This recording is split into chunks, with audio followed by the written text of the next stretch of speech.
What is up, my YouTube friends? Ooh, a little crooked there. Hey, welcome to another episode of Questions from Truck number 34. So, how the show works is on Wednesdays I ask a reminder video, and I have a reminder video, and in that video, everyone asks their questions, and then on the coming Sunday, I try to get you answers to those questions from either you, the viewer, a guest, or myself, if I can. So, and as always, I put the full question in the comments below.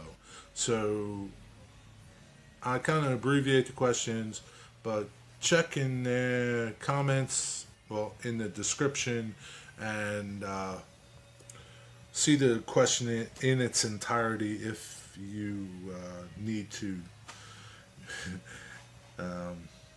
So, without further ado, let's go. Kory Klukan. His question to me: if I had to pick a certain era or style, historical wise, for I guess my layout, what would it be? For me, it would be Victorian. I like Victorian stuff, so I like the Walthers Main Street businesses. You know, they had like that corner building with the turrets on it. That's pretty cool. So that's my favorite thing, my favorite era, and um, what I like. I'm sorry for the. That's a roofer across the street. Uh, Let us know what you guys think, and Kory, let me know what's your favorite era. Favorite. So my next question is from Mystic Southern Railway, John over there. He wants to know, what is a power move? A power move is when the railroad is moving like a bunch of locomotives. Most of the time, if there's like 8 or 6 or something in there, they're not all online. They're called dead in tow. So they're just moving them from one location to another. And people call it a power move. Hope that helped you. Excuse me. My next question is from Digger Evans. He wants to know, what's the weight of an oil tanker?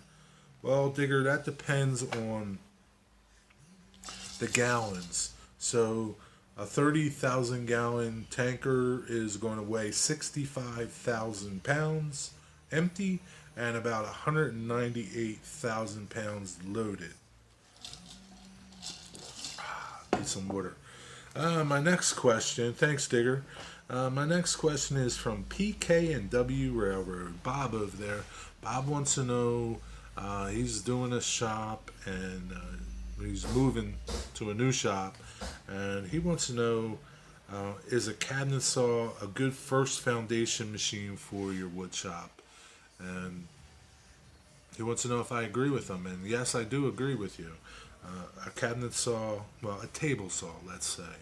It doesn't have to be a cabinet saw. My saw is a where's it at? Right there. My saw is a hybrid saw, so it's kind of like a little better, and I don't want to say better. It's a little beefier than a contractor saw, but not as beefy as a cabinet saw. Heavy, good heavy saw is really helps. Little contractor saws, they're light, but they do good job. They're accurate, but they're you can move them easily. If you're trying to cut big pieces.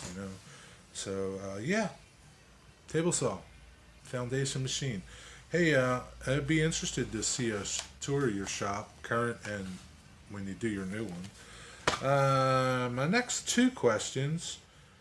First is from Humanity Junction. Heath over there, he wants to know, when AR1 auto reversed for a reverse loop, is it only adjusting the polarity of the reverse loop section? Dude, I have no idea. So I had to pull in the big guns on this. And my next question from our own HIGHBALLING HOGGER, Dale.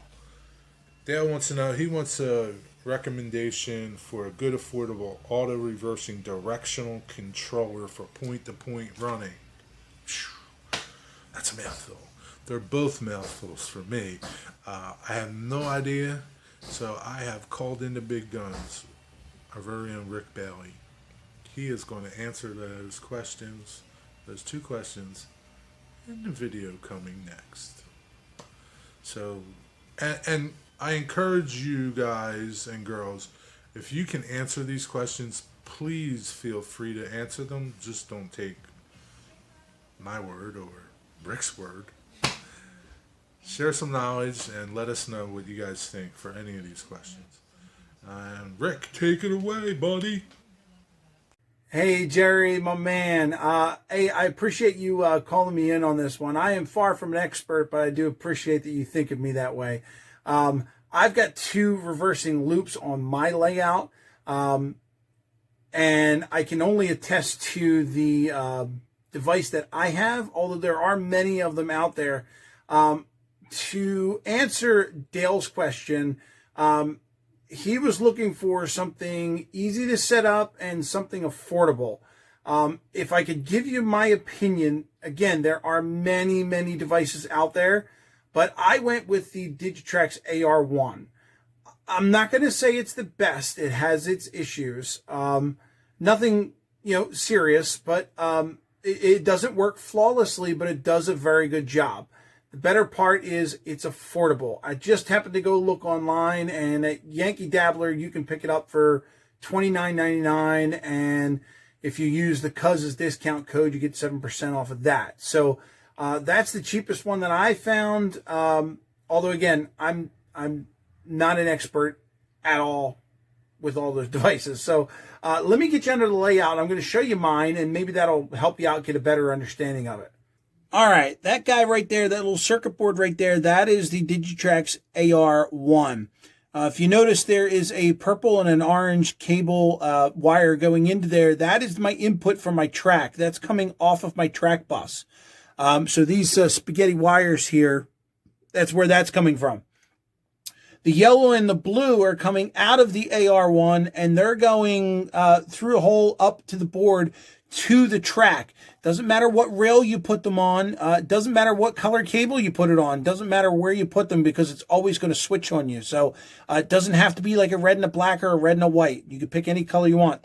That big black box that you see there, that is a mechanical relay. That is what actually trips and flips the circuit. So all those little resistors and components there, that's what calculates the current and sends it to the relay for the relay to actually flip the circuit around. This little blue guy right here is a potentiometer.